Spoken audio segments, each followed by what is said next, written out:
أعوذ بالله من الشيطان الرجيم. بسم الله الرحمن الرحيم. إن الصفا والمروة من شعائر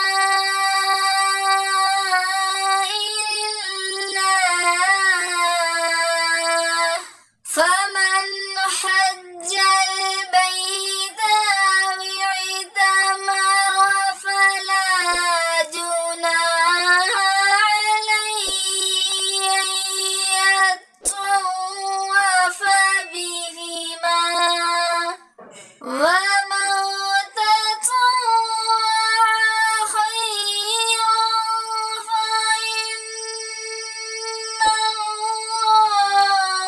الله